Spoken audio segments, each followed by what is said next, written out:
Ruas TV, rutin walaupun sedikit. Assalamualaikum warahmatullahi wabarakatuh.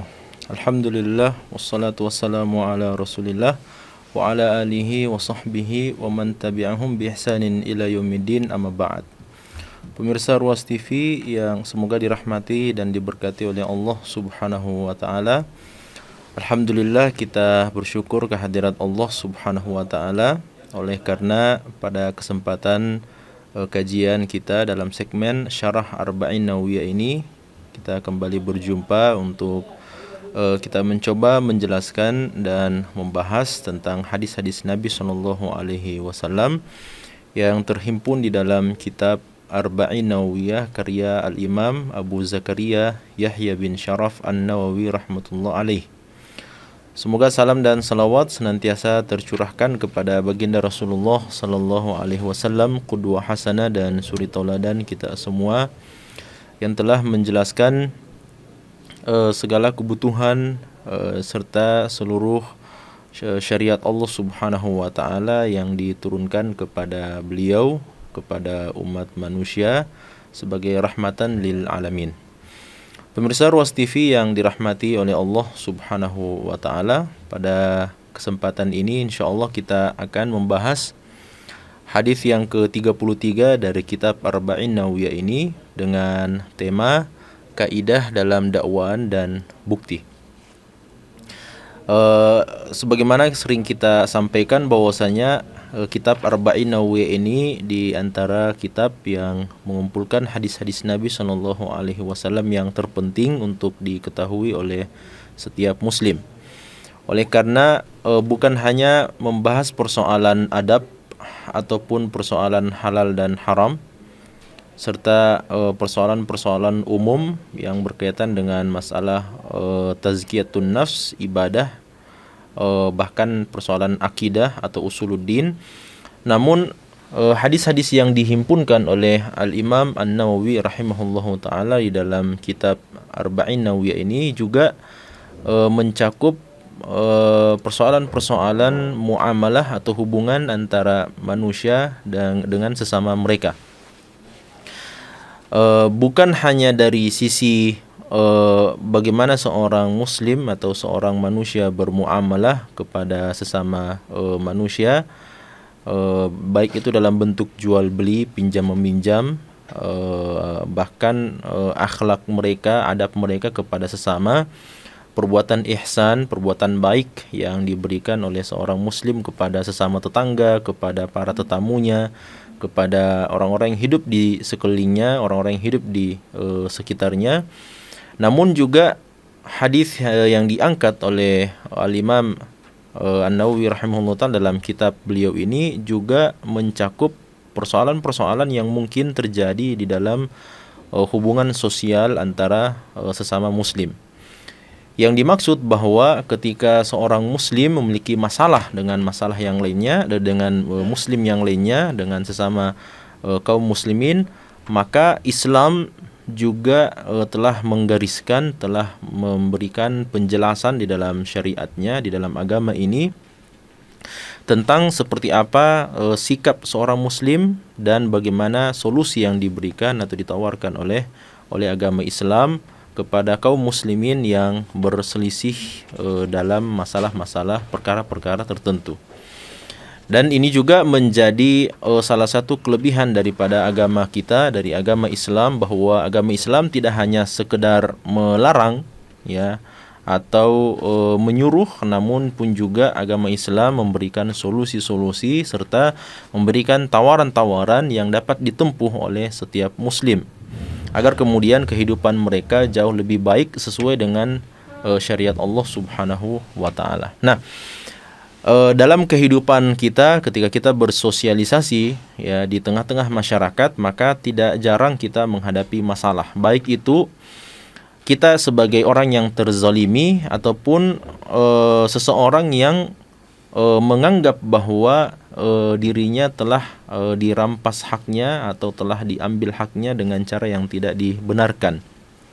Oleh karena itu, agama Islam memberikan jalan keluar dari permasalahan tersebut bagi mereka yang terzalimi, bagi mereka yang diambil atau dirampas haknya, maka agama Islam telah memberikan penjelasan yang sangat gamblang dalam masalah ini. Secara khusus, ketika seorang muslim dirampas haknya, ketika seorang muslim diambil haknya, baik itu hartanya, kehormatan dan sebagainya, maka dibolehkan bagi dia, bahkan disyariatkan bagi dia untuk mengadukannya kepada pihak yang berwajib.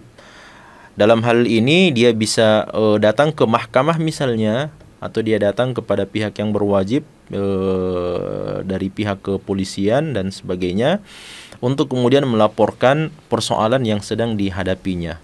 Nah, agama Islam melihat bahwasanya dalam proses pengaduan ini terkadang ada saja orang-orang yang tidak bertakwa kepada Allah Subhanahu wa taala, sehingga dia mengaku-ngaku memiliki hak atas orang lain, padahal pengakuan itu hanya sekedar dakwaan saja. Pengakuan itu hanya sekedar pemanis mulut saja, namun pada hakikatnya dia tidak memiliki hak atas orang lain sebagaimana dakwaan yang dia sebutkan. Oleh karena itu agama Islam memberikan penjelasan yang sangat gamblang dalam persoalan ini bagi mereka-mereka yang mengaku memiliki hak atas orang lain. Maka agama Islam memberikan ketentuan bahwa dia harus memiliki bukti, harus mendatangkan bukti yang valid kepada pihak yang berwajib atau kepada hakim. Dan orang yang dituduh, orang yang didakwa telah mengambil hak orang tersebut, maka atasnya sumpah kepada Allah Subhanahu wa taala, atas nama Allah Subhanahu wa taala, bahwa dia tidak melakukan apa yang didakwakan atas dirinya. Nah, ini adalah jalan keluar, jalan tengah yang diberikan oleh agama Islam bagi mereka yang merasakan bahwa dirinya telah mengalami kezaliman dari terampasnya hak-hak yang dia miliki. Maka dibolehkan bagi dia untuk menyampaikan dan mengadukannya, dengan syarat dia harus mendatangkan bukti yang valid untuk membuktikan kebenaran hal tersebut, kebenaran dakwaan dan tuduhan yang dia sampaikan kepada mahkamah. Dan sebaliknya, ketika seseorang itu telah dituduh melakukan sebuah tindakan penganiayaan atau kezaliman, perampasan hak dan seterusnya, maka kewajiban dia di hadapan seorang hakim adalah dengan bersumpah bahwa dirinya tidak melakukan hal tersebut. Dia bersumpah atas nama Allah Subhanahu wa taala bahwa dia tidak pernah melakukan dan tidak sebagaimana apa yang didakwakan atau dituduh atas dirinya. Namun tentu saja sebagaimana kita sampaikan tadi, dalam kehidupan kita terkadang ada saja orang-orang yang lemah keimanannya, atau ada saja orang-orang yang tidak bertakwa kepada Allah Subhanahu wa taala. Dia adalah seorang muslim namun dia tidak mengamalkan apa yang diwajibkan oleh Allah Subhanahu wa taala atas dirinya, yaitu dengan bersikap jujur, dengan bersikap amanah.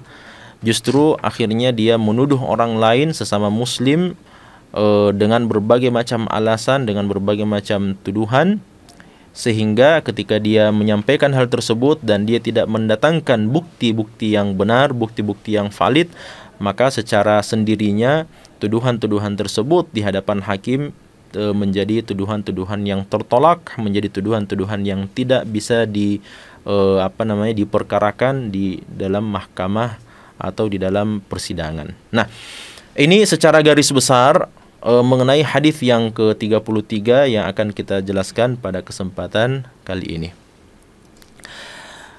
Al-Imam An-Nawawi rahmatullah alaihi dalam hadis yang ke-33 mengatakan, an Ibnu Abbas radhiyallahu anhuma, dari Ibnu Abbas semoga Allah meridhai keduanya, anna Rasulullah sallallahu alaihi wa alihi wasallam qala, bahwasanya Rasulullah sallallahu alaihi wasallam bersabda, "Lau yu'tan nasu bida'wahum," kalau seandainya umat manusia dibiarkan atau dibolehkan untuk menyampaikan semua dakwaan-dakwaan, tuduhan-tuduhan yang mereka ingin tuduhkan, ladda'a rijalun amwala qaumin wa dima'ahum.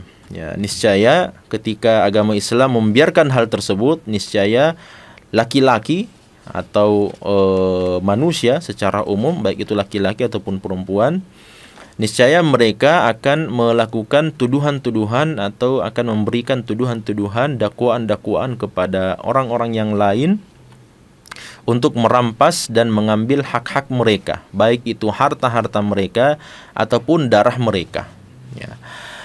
Walakin al-bayyinatu 'alal mudda'i wal yaminu 'ala man ankar. Akan tetapi yang dibenarkan dalam syariat itu bahwasanya orang yang ingin menuduh orang lain atau mendakwa orang lain dengan dakwaan tertentu, dengan tuduhan tertentu, maka dia memiliki kewajiban untuk mendatangkan al-bayyinah atau bukti. Ya, lalu kemudian wal mudda'a wal yaminu 'ala man ankar. Sedangkan orang yang tertuduh, ya, orang yang tertuduh atau orang yang didakwa dengan dakwaan tersebut, dengan tuduhan tersebut, ketika dia merasa saya tidak memiliki tanggung jawab dalam persoalan yang dituduhkan itu, dia tidak melakukan hal tersebut, maka dia tinggal bersumpah dengan nama Allah Subhanahu wa taala untuk mengingkari tuduhan tersebut. Nah, ini adalah hadis yang hasan, diriwayatkan oleh Al-Imam Al-Baihaqi dan yang selainnya, dan pada sebagian lafaz dari hadis ini juga terdapat di dalam kitab Sahihain atau terdapat di dalam kitab Sahih Al-Bukhari dan Sahih Muslim. Nah, ini pemirsa sekalian yang dirahmati oleh Allah Subhanahu wa taala, hadis yang singkat menjelaskan kepada kita kaidah yang sangat penting dalam persoalan hubungan kita dengan sesama manusia. Ya, kenapa? Karena memang persoalan hubungan dengan sama manusia atau hubungan sosial kita dengan sama makhluk Allah Subhanahu wa taala, sama manusia, memang sangat rentan dengan masuknya persoalan-persoalan, masuknya perkara-perkara, khususnya dalam masalah harta dan darah. Ya, makanya dalam hadis ini secara khusus, secara spesifik, Nabi SAW menyebutkan lafaz harta dan darah. Kenapa? Karena dua masalah ini memang adalah persoalan yang sering muncul di tengah-tengah masyarakat dan sering menjadi polemik di tengah-tengah masyarakat. Harta karena memang tabiat kita sebagai manusia biasa memiliki kecenderungan yang sangat besar untuk memiliki dan memperkaya diri dalam kehidupan dunia. Makanya Allah Subhanahu wa taala mengatakan dalam surah Ali Imran, "Zuyyina lin-nasi hubbus syahawati minan nisa'i wal banin wal qanatiril muqantarati minadh dhahabi wal fiddah wal khailil musawwamati wal an'ami," dan seterusnya. Kata Allah Subhanahu wa taala dalam ayat ini, telah dijadikan indah pada pandangan manusia rasa cinta mereka kepada istri, kepada wanita, termasuk juga kepada anak-anak serta kepada harta-harta yang mereka miliki. Baik itu dari hewan ternak, kemudian dari emas dan perak dan sebagainya dan sebagainya. Begitu juga dengan hadis Nabi SAW bahwasanya apabila seorang hamba dikaruniakan satu gunung emas atau satu lembah emas, niscaya dia akan meminta kepada Allah untuk dikaruniakan lembah emas yang kedua. Kalau diberikan lembah emas yang kedua, niscaya mereka akan meminta untuk diberikan lembah emas yang ketiga, dan begitu seterusnya. Ya, kenapa? Karena memang telah dijadikan indah dan kita merasa senang memang dan merasa cinta terhadap harta duniawi yang kita lihat dalam kehidupan kita.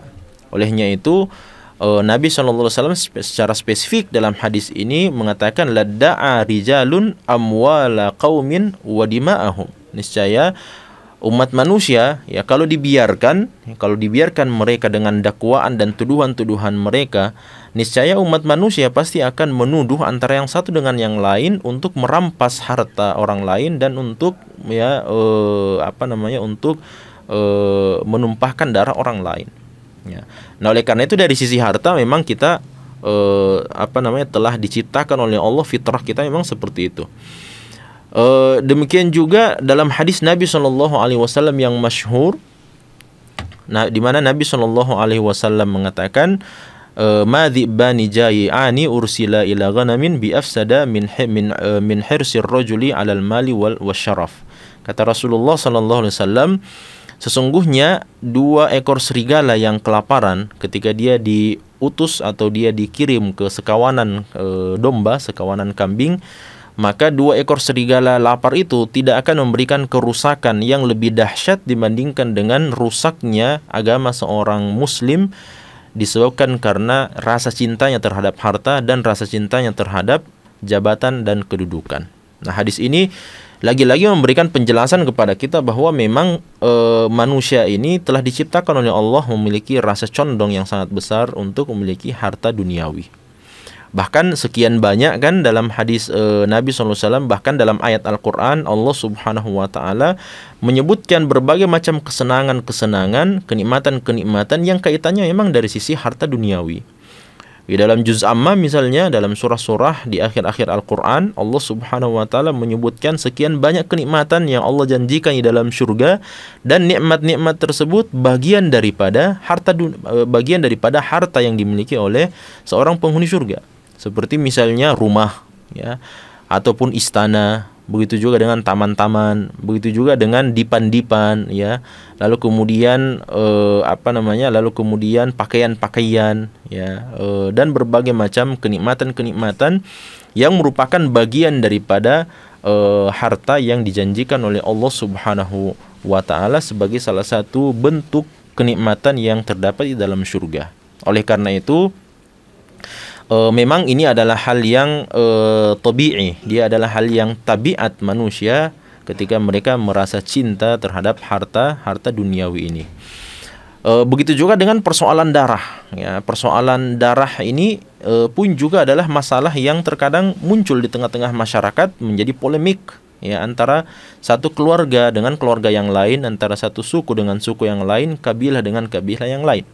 Ya, dan kita biasa dengar, ya, kita biasa mendengarkan peristiwa-peristiwa, kejadian-kejadian balas dendam antara satu suku dengan suku yang lain, antara satu kabilah dengan kabilah yang lain, ya, antara satu daerah dengan daerah yang lain, ya. Disebabkan karena apa? Disebabkan karena segelintir manusia yang memiliki perkara dengan pihak yang lain, yang akhirnya membawa-bawa nama suku, yang membawa-bawa nama kabilah, membawa-bawa nama daerah, dan sebagainya dan sebagainya. Termasuk di masa Nabi SAW, kita tahu bagaimana sejarah panjang suku Aus dan Khazraj, ya, saling berperang antara dua suku ini di kota Madinah, padahal kedua-duanya berasal dari satu nasab yang sama, yaitu seseorang bernama Ailah, ya, yang berkebangsaan atau berkenegaraan Yaman pada saat itu. Ketika dia dideportasi keluar dari negeri Yaman, dia kemudian bermigrasi berpindah ke kota Madinah. Di kota Madinah akhirnya dia beranak pinak dan lahir keturunan yang sangat banyak, dan dua keturunan terbesar dari orang inilah yang disebut dengan suku Aus dan suku Khazraj, yang sekian puluh tahun terus melakukan peperangan. Ya, satu tahun ini dimenangi oleh suku Aus, tahun berikutnya dimenangi oleh suku Khazraj, dan begitu seterusnya. Sampai ketika datangnya agama Islam, datangnya baginda Rasul SAW ke kota Mekah dan Madinah, yang akhirnya memperbaiki persoalan-persoalan darah yang tertumpah di antara suku Aus dan suku Khazraj. Oleh karena itu, di dalam agama kita, persoalan darah ini adalah persoalan yang sangat penting, persoalan yang sangat besar di dalam agama Islam, sehingga seseorang tidak dibenarkan menumpahkan darah orang yang lain kecuali dengan alasan yang dibenarkan. Bahkan membunuh orang lain, menumpahkan darah orang lain, itu termasuk di antara dosa besar apabila dia dilakukan dengan alasan yang tidak dibenarkan. Olehnya itu, Nabi secara spesifik memang menyebutkan dua persoalan ini, ya, dua persoalan yang sering menjadi polemik yang sangat besar di antara masyarakat, yang menimbulkan keretakan ukhuwah Islamiyah, ukhuwah imaniyah, yang berlatar belakang sebab harta serta tumpahnya darah sebagian di antara umat Islam. Nah, pemirsa Ruas TV yang dirahmati oleh Allah Subhanahu wa Ta'ala, kita coba lihat apa saja hikmah-hikmah yang telah disebutkan oleh para ulama kita berkenaan tentang hadis ini.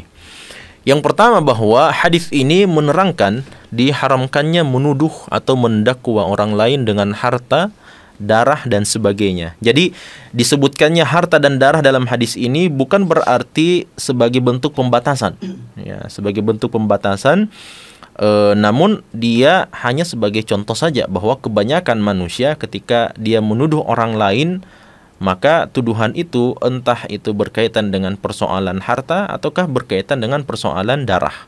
Ya, namun tidak jarang juga terkadang kita mendapati seseorang menuduh orang lain, ya, memperkarakan sebuah persoalan kepada mahkamah atau kepada seorang hakim disebabkan karena apa? Kehormatan misalnya yang diinjak-injak, atau misalnya perlakuan, sikap kasar, sikap keras atasan kepada bawahannya dan seterusnya. Ya, sehingga disebutkannya darah dan harta di dalam hadis ini bukan sebagai bentuk pembatasan, namun dia hanya sebagai bentuk contoh saja dari Nabi Shallallahu Alaihi Wasallam, sekaligus menjadi isyarat bahwa kebanyakan polemik yang terjadi di antara masyarakat itu erat kaitannya, erat hubungannya dengan persoalan harta dan persoalan darah. Oleh karena itu hadis ini menerangkan diharamkannya bagi seorang muslim untuk menuduh, mendakwa orang lain dengan dakwaan-dakwaan berkaitan dengan darah, berkaitan dengan harta dan sebagainya, kecuali apabila dia memiliki bukti. Ya. Nah, ini kita bisa melihat bagaimana agama Islam ketika dia memberikan larangan terhadap sesuatu, ketika dia menutup ya sesuatu itu untuk dikerjakan oleh umat Islam, maka agama Islam, syariat Islam memberikan pintu yang lainnya, membuka pintu yang lainnya sebagai bentuk solusi atas apa yang telah ditutup dan dilarang oleh Allah Subhanahu wa taala itu.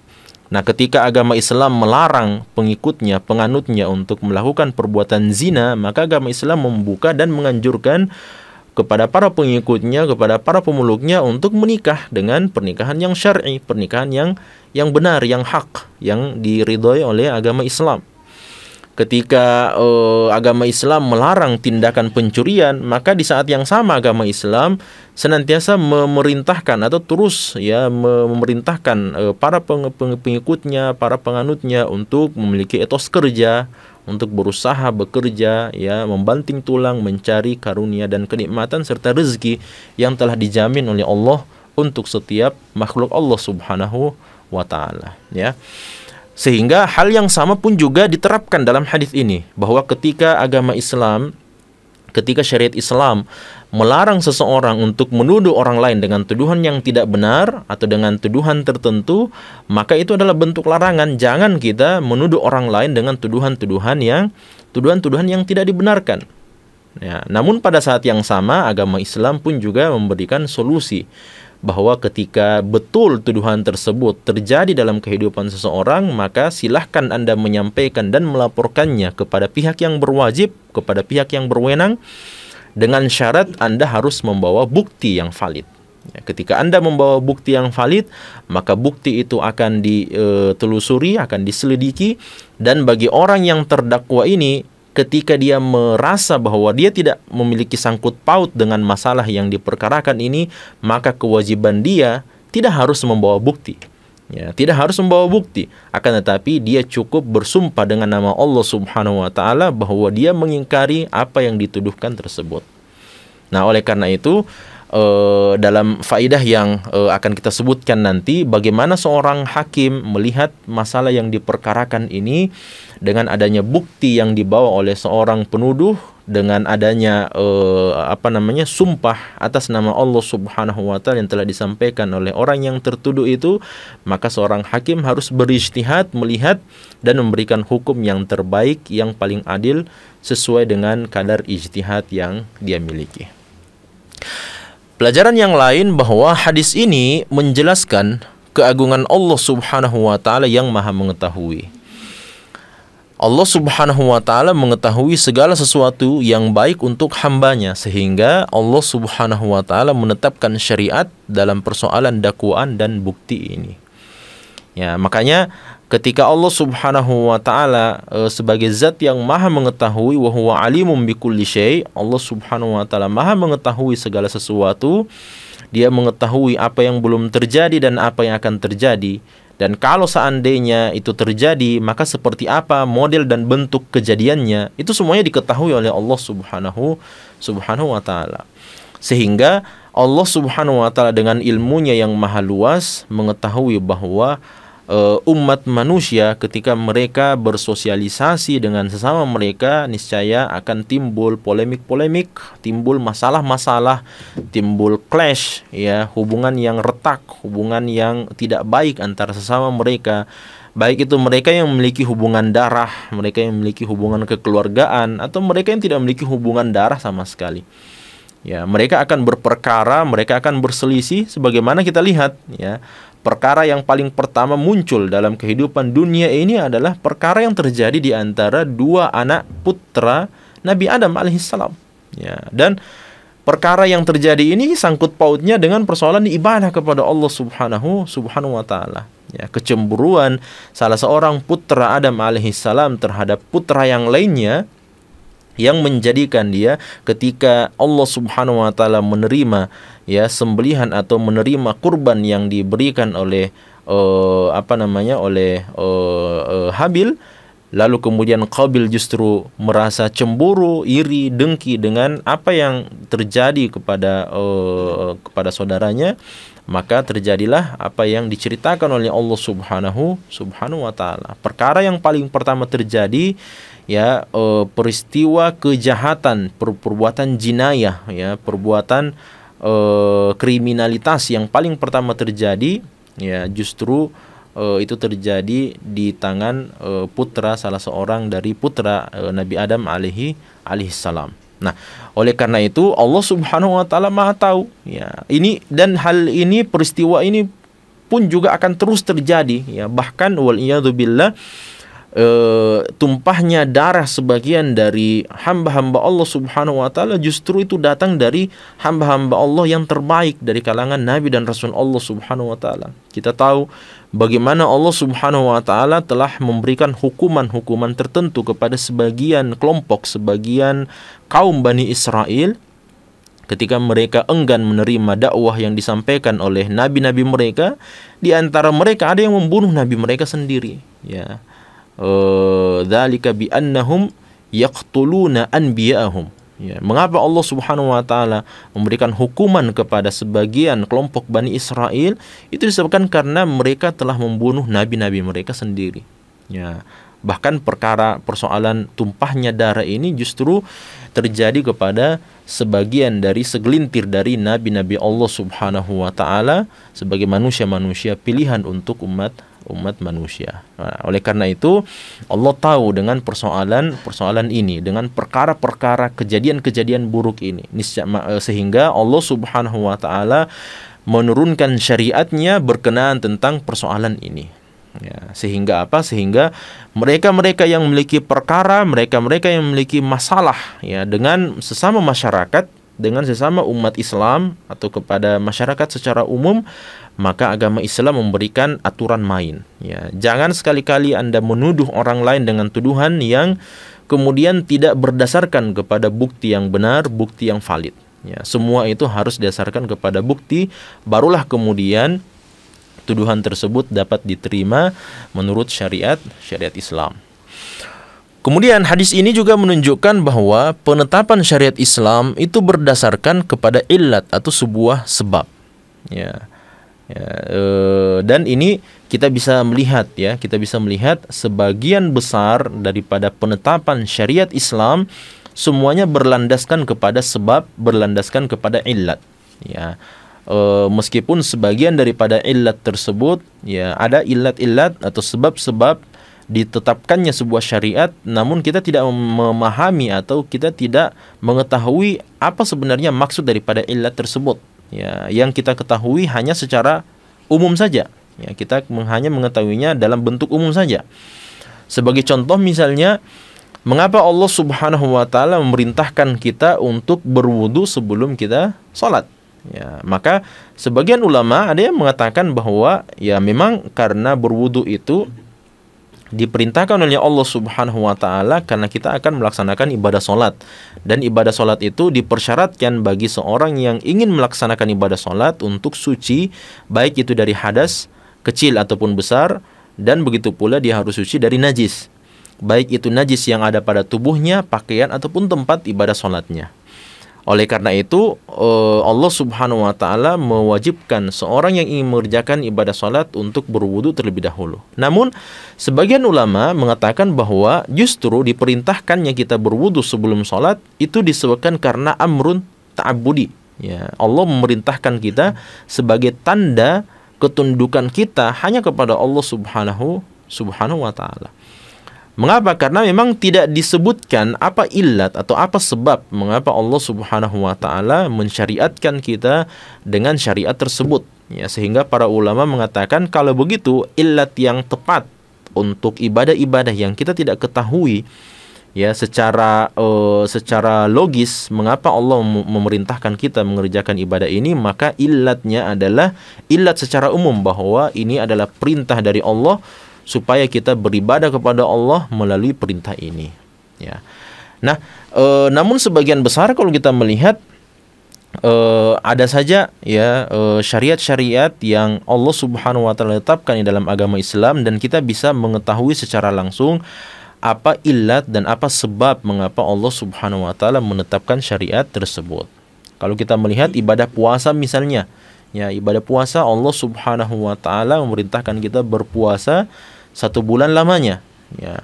Sebagian ulama mengatakan illatnya adalah amrun ta'abbudi, namun ada juga yang melihat ya bagaimana efek puasa itu kepada tubuh seorang manusia. Begitu juga dengan ibadah zakat. Mengapa Allah memerintahkan dan menetapkan kewajiban mengeluarkan harta zakat? Karena harta yang kita miliki itu sebagiannya adalah harta kotor. Maka harta kotor itulah yang kemudian kita sucikan, yang kita infakkan, kita keluarkan dan kita berikan kepada orang-orang yang berhak untuk menerimanya. Begitu juga dengan ibadah haji. Penetapan kewajiban ibadah haji pun juga memiliki illat, memiliki sebab. Ya, di antara sebabnya tentu saja adalah untuk memuliakan, untuk melakukan ikram terhadap penduduk kota Mekah. Ya, kenapa? Karena dalam rangkaian ibadah haji itu kita harus melakukan ibadah an-nahar atau menyembelih, baik itu menyembelih kambing ataupun menyembelih unta. Oleh karena itu, dengan sembelihan tersebut, maka orang-orang penduduk kota Mekah asli, mereka mendapatkan karunia dari Allah Subhanahu wa taala dengan adanya sembelihan-sembelihan jamaah haji itu. Ya, dan berbagai macam alasan-alasan, illat-illat berkenaan tentang ibadah-ibadah yang Allah perintahkan di dalam syariat Islam. Nah, oleh karena itu, dalam permasalahan yang kita bahas dalam hadis ini, bukti itu ditetapkan sebagai sebuah keharusan agar semua orang tidak seenaknya mengaku atau mendakwa orang lain dengan harta ataupun darah mereka. Nah, ini menjadi alasan dan ini menjadi illat mengapa Allah Subhanahu wa taala menetapkan harusnya ada bukti ketika kita ingin menuduh orang lain, mendakwa orang lain dengan tuduhan tertentu, maka kita harus membawa bukti. Kita wajib untuk menunjukkan bukti, ya, memperlihatkan bukti bahwa dakwaan saya ini bukanlah dakwaan kosong. Tuduhan saya ini bukanlah tuduhan kosong. Kenapa? Karena saya memiliki bukti sekian banyak. Ya, saya memiliki bukti ini dan bukti itu. Nah, mengapa syariat Islam menetapkan harusnya ada bukti dalam dakwaan dan tuduhan? Disebabkan karena umat manusia boleh saja menuduh orang lain, mendakwa orang lain dengan berbagai macam dakwaan, dengan berbagai macam tuduhan. Ya, kalau seandainya itu bukti tidak ditetapkan, dia harus ada dalam dakwaan itu, maka setiap orang akan melakukan hal yang sama. Ya, setiap orang akan menuduh orang lain dengan berbagai macam tuduhan. Setiap orang akan mendakwa orang lain dengan berbagai macam dakwaan. Kalau seandainya bukti itu bukanlah merupakan sebuah keharusan untuk kita nampakkan, untuk kita sampaikan kepada mahkamah atau kepada hakim ketika kita menuduh dan mendakwa orang lain. Sehingga nampaklah bahwasanya syariat Islam ini memang adalah syariat yang sangat presisi.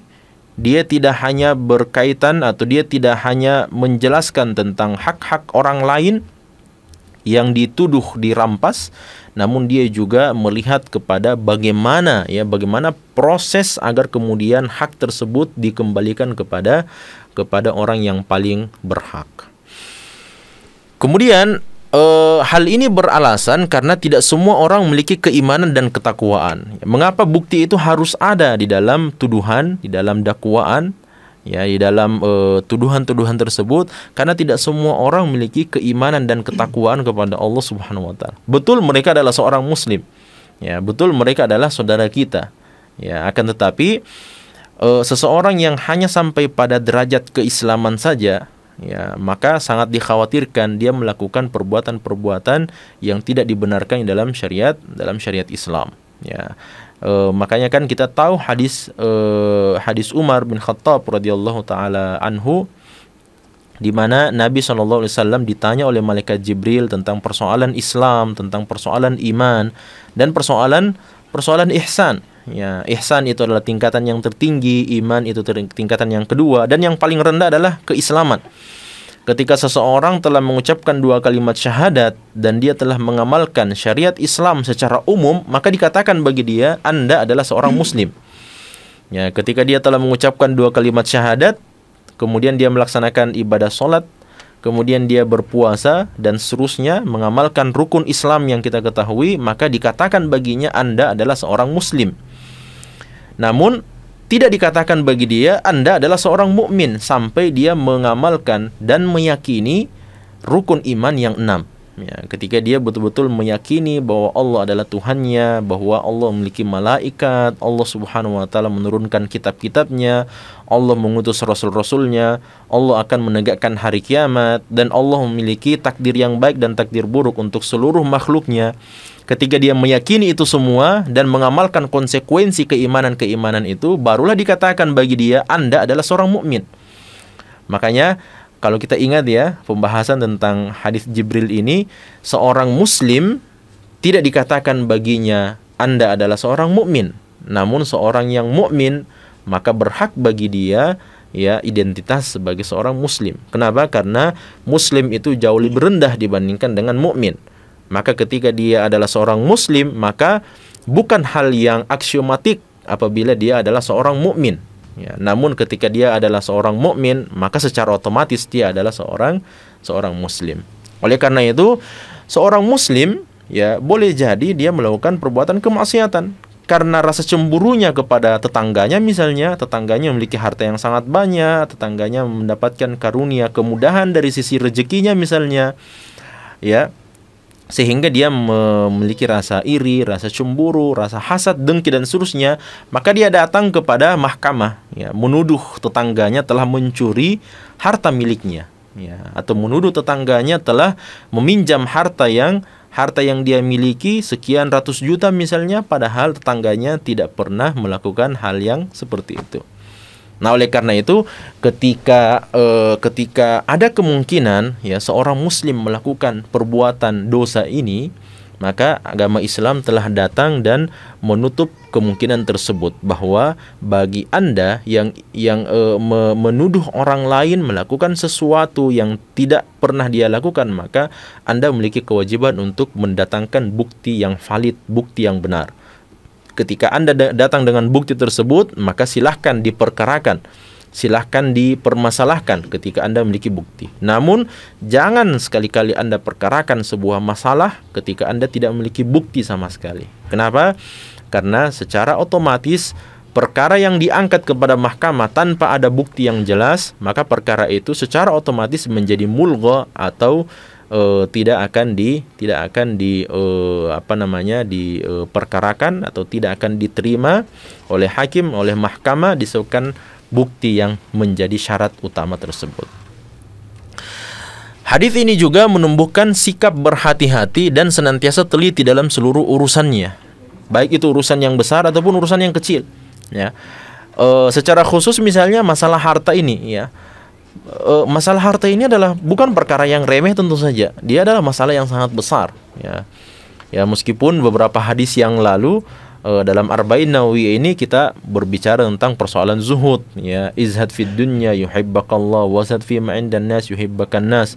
Ini kaitannya dengan persoalan harta tentu saja. Ya, namun memang harta itu adalah masalah yang besar dalam kehidupan seorang manusia. Ya, bahkan di awal-awal dari surah An-Nisa ketika Allah SWT menjelaskan tentang harta anak yatim, ya, yang diurus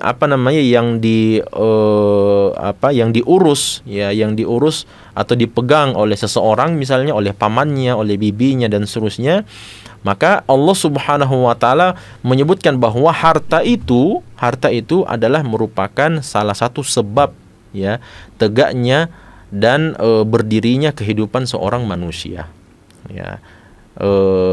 Bahkan harta itu, ya, menjadi salah satu sarana, menjadi salah satu sebab utama berlangsungnya kehidupan manusia. Tanpa harta maka seseorang tidak akan bisa tidak akan bisa hidup dalam kehidupan dunia ini. Kenapa? Karena kemana-mana dia membutuhkan harta. Ya, kita harus luruskan bahwa harta yang dimaksud di sini bukan berarti dia harus memiliki uang. Ya, bukan berarti dia harus memiliki uang, karena harta itu bukan dari sisi uang saja. Ya, bahkan harta para sahabat secara umum di masa Nabi Shallallahu Alaihi Wasallam itu bukan dalam bentuk dinar dan bukan dalam bentuk dirham, namun dalam bentuk makanan. Ya, dalam bentuk makanan, dalam bentuk gandum, dalam bentuk kurma, dalam bentuk tepung dan sebagainya. Itu dikatakan harta di masa Nabi Shallallahu Alaihi Wasallam. Kenapa? Karena harta itu adalah segala sesuatu yang menjadi sebab ya berlangsungnya kehidupan manusia dalam kehidupan dunia ini. Itu disebut sebagai harta. Oleh karena itu, dalam persoalan yang besar ataupun persoalan yang kecil, apalagi dalam masalah harta ini, maka seseorang harus lebih teliti dalam menyikapinya. Sebagai contoh misalnya ayat yang terpanjang di dalam Al-Qur'an, Allah Subhanahu wa taala jelaskan bagaimana seorang muslim harus teliti dalam persoalan harta ini. Ya ayyuhalladzina amanu idza tadayantum bidainin ila ajalin musamman faktubuh. Kata Allah Subhanahu wa taala, wahai orang-orang beriman, kalau kalian harus meminjam, ya, atau kalau kalian harus melakukan muamalah meminjam, ya, hutang piutang sampai kepada masa tertentu, faktubuh, maka tulislah akad pinjam meminjam itu. Ya, dan jangan menganggap bahwa ini kan sesama saudara saya. Ya, dia meminjam kepada saya dan saya kenal betul dengan orang ini. Ya, saya tahu betul ya, sejak kecil saya hidup bersama-sama dengan orang ini. Ya, kita tidak tahu tabiat manusia boleh jadi berubah 180 derajat. Ya, sehingga kenal ataupun tidak kenal, syariat Islam itu menetapkan bahwa kalau kita bermuamalah sampai pada ajal tertentu atau sampai pada waktu tertentu, maka kewajiban kita adalah faktubuhu, kata Allah, maka tulislah akad tersebut. Ya, tulislah atau buatlah bukti atas adanya akad tersebut. Ya, kenapa? Karena kita tidak meminta dan kita tidak menginginkan adanya masalah yang terjadi di kemudian hari. Namun kalau seandainya betul-betul masalah itu terjadi, polemik itu terjadi dalam masalah hutang piutang yang sedang kita lakukan ini, maka akad itu menjadi bukti bagi orang yang telah meminjamkan uang tersebut. Nah, makanya dalam persoalan besar, dalam persoalan kecil, seorang muslim tidak boleh menganggap remeh. Ya, seorang muslim tidak boleh menganggap ya biarlah hal ini berlalu. Ya, kenapa? Karena Nabi SAW mengatakan unsur akhaka zaliman au mazluman. Tolonglah saudaramu dalam keadaan dia berbuat zolim atau dalam keadaan dia dizolimi. Kata para sahabat, kalau mereka terzolimi maka kami akan bantu. Tapi bagaimana cara kami membantu kalau dia berbuat zolim? Maka Nabi SAW mengatakan, anta khuda biyadihi an zulmi. Engkau mengambil tangannya, engkau pegang tangannya supaya dia tidak melakukan perbuatan kezoliman. Kaitannya dengan persoalan hutang piutang ini, masalah harta ini, bahwa ketika seseorang itu datang kepada kita ingin meminjam sekian dana misalnya, maka tulislah itu. Ya, buatlah akadnya, perjanjiannya, dan buat dia bertanda tangan. Ya. Kenapa? Karena kita tidak mau saudara kita di kemudian hari berbuat zalim kepada kita dalam persoalan ini. Sehingga ketika kita tidak menulis akadnya, ketika kita tidak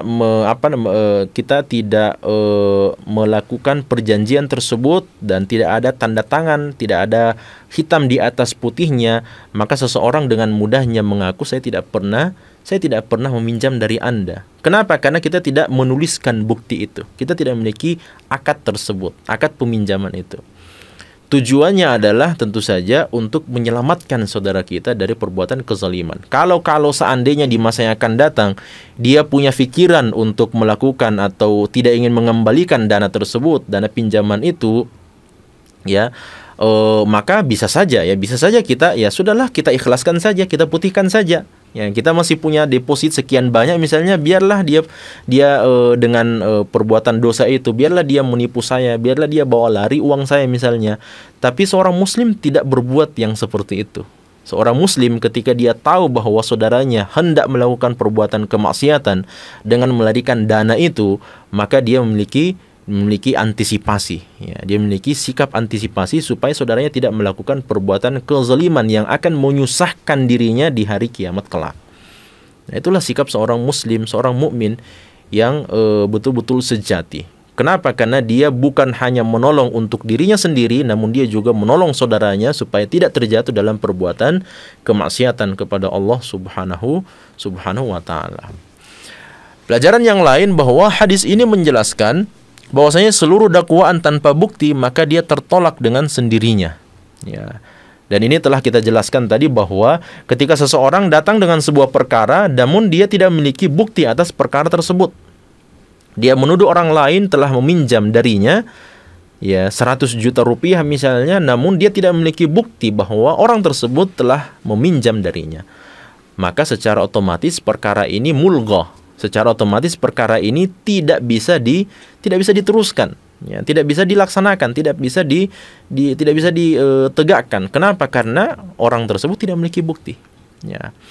Kenapa? Karena hal ini atau persoalan ini ya berbenturan dengan hukum asal untuk setiap muslim, bahwa hukum asal seorang muslim itu adalah al-bara'ah. Ya, bahwasanya seorang muslim itu dia suci, dia bersih, dia tidak boleh diberikan tuduhan-tuduhan apapun, tuduhan-tuduhan buruk, ya, kecuali dengan adanya bukti. Karena hukum asal seorang muslim dia tidak akan melakukan perbuatan-perbuatan itu. Itu hukum asalnya. Ya, hukum asal seorang muslim dia tidak melakukan tindakan penipuan. Hukum asal seorang muslim dia tidak melakukan tindakan korupsi. Hukum asal seorang muslim tidak melakukan dan seterusnya. Ya. Hukum asal seorang muslim dia tidak melakukan perbuatan perzinahan. Hukum asal seorang muslim dia tidak berdusta. Hukum asal dan seterusnya. Kenapa? Karena al-aslu fil muslim al-istiqamah. Hukum asal dari seorang muslim itu dia adalah orang yang istiqamah. Dia adalah orang yang menerapkan dan menjalankan syariat Allah Subhanahu wa taala. Itu hukum asalnya. Dan ini sesuai dengan hukum yang kita kenal, yang disebut sebagai hukum atau yang kita sebut sebagai asas praduga tak bersalah. Ya, dalam asas ini kita meyakini bahwasanya setiap orang ya tidak boleh diberikan tuduhan apapun kecuali apabila ada bukti yang mengarah ke sana. Apabila ada bukti yang membuktikan bahwa orang tersebut betul-betul melakukan perbuatan kesalahan itu. Pelajaran yang lain bahwa seorang hakim yang akan menyelesaikan masalah polemik ini hendaknya mengerahkan seluruh kemampuannya untuk memberikan putusan yang terbaik antara bukti dan sumpah dalam persidangan. Ya, di antara bentuk mengerahkan seluruh kemampuannya itu, seluruh potensi yang dimiliki oleh seorang hakim adalah jangan dia dengan mudah atau jangan dia sampai tersogok ya oleh beberapa pihak yang berperkara itu. Ya, makanya seorang hakim seharusnya dia adalah seorang yang putih. Dia seharusnya sebagaimana bentuk patung yang digambarkan bagi seorang hakim itu, bahwa hakim itu seharusnya matanya buta atau tertutup. Ya. Kenapa? Karena dia tidak memandang kepada siapapun dia akan berikan putusan. Kepada seorang presiden kah atau kepada rakyat biasa? Kepada seorang gubernur kah atau kepada rakyat biasa? Ya, jadi hakim itu adalah seorang yang buta, digambarkan sebagai orang yang buta. Kenapa? Karena dia tidak melihat status sosial masyarakat. Ketika datang dua orang yang berperkara, dia adalah seorang yang sangat dekat dengan seorang hakim, sedangkan yang kedua adalah orang yang menjadi musuh hakim tersebut, maka agama Islam menetapkan Anda wajib berbuat adil, bahkan kepada saudara, bahkan kepada keluarga, bahkan kepada orang tua Anda sendiri. Makanya kata Nabi SAW, demi Allah, kalau seandainya Fatimah mencuri, maka saya akan potong tangan Fatimah sendiri. Ya, ini menunjukkan bagaimana sikap adil Rasulullah SAW kepada orang yang betul-betul melakukan kesalahan dan perbuatan dosa. Namun ketika seorang hakim itu telah mengerahkan seluruh kemampuannya dan dia telah memberikan putusan, maka keputusan itu ya harus diterima oleh orang-orang yang berperkara dan hakim ini tidak memiliki dosa sama sekali. Meskipun putusan yang dia berikan bertolak belakang dengan hakikatnya. Ya, makanya Nabi SAW dalam hadisnya mengatakan, boleh jadi saya memberikan keputusan kepada sahabat-sahabat yang berperkara sebagaimana apa yang zahir pada saya. Ya, sebagaimana apa yang nampak dalam diri Nabi SAW, bahwa si fulanlah dari sahabat Nabi SAW yang benar. Padahal hakikatnya fulan itu tidak apa? Fulan itu dia adalah orang yang keliru dalam masalah tersebut. Sedangkan fulan yang tidak mendapatkan putusan itu dialah orang yang benar dalam masalah tersebut. Ya, namun sebagian orang ada yang bisa menampakkan dirinya seakan-akan dia benar, dan orang yang lain tidak bisa menampakkan bahwa dirinya yang benar. Padahal orang lain itulah yang sebenarnya benar dalam masalah, namun kemampuan dia untuk menyampaikan hakikat yang terjadi, kejadian peristiwa yang terjadi, dia tidak mampu menampakkan dan menjelaskannya dengan gamblang kepada Nabi SAW. Makanya Nabi meminta maaf kepada para sahabat. Boleh jadi saya berikan putusan yang menurut kalian itu tidak benar. Ya. Kenapa? Karena Nabi SAW memberikan putusan, memberikan hukum sebagaimana apa yang nampak di hadapan Rasulullah Sallallahu Alaihi Wasallam. Nah, pemirsa Ruas TV yang dirahmati oleh Allah Subhanahu Wa Taala, demikian apa yang dapat kita sampaikan. Mudah-mudahan apa yang kita sampaikan, pelajaran-pelajaran yang kita sampaikan ini bermanfaat untuk diri pribadi dan kepada para pemirsa sekalian. Berikut ini kita coba dengarkan satu buah pertanyaan, insyaallah ta'ala. Baik, bismillah, alhamdulillah, masya Allah Ustaz. Satu pertanyaan saja yang kita bacakan. Pertanyaannya adalah, afwan Ustaz, di mekanisme atau sistem pengadilan kita ini, yang kita ketahui mereka punya syarat tersendiri dalam pembuktian Ustaz. Bahkan banyak yang berbeda dari pembuktian Islam Ustaz. Bagi seorang muslim saat punya perkara atau hendak mengadukan atau menuduhkan seseorang Ustaz, yang mana harusnya diikuti Ustaz? Baik. Yang pertama bahwa mesti kita fahami bahwa pengadilan yang ada di negeri kita ini itu terbagi dua ya. Ada yang namanya pengadilan negeri dan ada yang namanya pengadilan agama. Nah, kita sebagai seorang muslim ini yang sangat disayangkan karena menurut fakta dalam penelitian-penelitian yang terjadi terbukti bahwa tidak sedikit nisbah atau tidak sedikit persentasi dari umat Islam yang ketika mereka memiliki perkara justru mereka bawa perkara itu kepada pengadilan negeri. Yang seharusnya ketika kita sebagai umat Islam itu memiliki masalah dalam bidang dalam masalah yang kita yang kita perkarakan, harusnya kita bawa ke pengadilan agama. Supaya apa? Supaya masalah yang kita hadapi itu diselesaikan sesuai dengan norma-norma dan kaidah-kaidah yang berlaku dalam agama kita. Ya. Namun karena memang kita telah tercekoki oleh berbagai macam pemikiran-pemikiran. Salah satu contoh misalnya ya, masalah yang kita angkat ketika dia berkaitan dengan masalah warisan. Ya. Ketika kita bawa ke pengadilan agama, maka berlaku hukum warisan yang ditetapkan oleh syariat Islam. Lidzakari mithlu hadzil unthayain misalnya. Bagian untuk laki-laki 2 kali lipat bagian perempuan. Anggaplah misalnya di antara anak-anak yang ditinggal mati oleh bapaknya itu ada perempuan. Maka sang anak ini mengatakan saya tidak mau kalau masalah pembagian harta waris ini dibawa ke pengadilan agama. Kenapa? Karena saya akan mendapatkan bagian yang lebih sedikit dari bagian saudara-saudara laki-laki saya. Maka kita bawa ke pengadilan negeri. Kalau kita bawa ke pengadilan negeri, maka pengadilan negeri akan membaginya secara rata. Ya, dan tidak dengan pembagian yang ditetapkan dalam Al-Quran atau dalam syariat Islam. Nah, inilah sebenarnya di antara polemik yang kita hadapi. Ini berkenaan tentang masalah keberadaan pengadilan agama dan pengadilan negeri itu sendiri. Nah, ketika kita membawa masalah kita ke pengadilan agama atau kita bawa kepada pengadilan negeri, karena pengadilan agama terkadang ada masalah-masalah yang tidak bisa diselesaikan oleh pengadilan agama. Kenapa? Karena kompilasi hukum Islam yang ditetapkan oleh pengadilan agama itu belum mengakomodir masalah tersebut misalnya. Maka kita harus membawa ke pengadilan negeri. Nah, dalam hal ini tentu saja ketika hasil keputusan pengadilan negeri itu menetapkan tidak sesuai dengan apa yang ditetapkan oleh syariat Islam, maka para ulama kita memasukkan kategori orang yang seperti ini ketika dia menerimanya, ya maka dia menerimanya dalam keadaan dia terpaksa, ya, dan bukan dalam keadaan dia ridho dengan penetapan hukum yang seperti itu.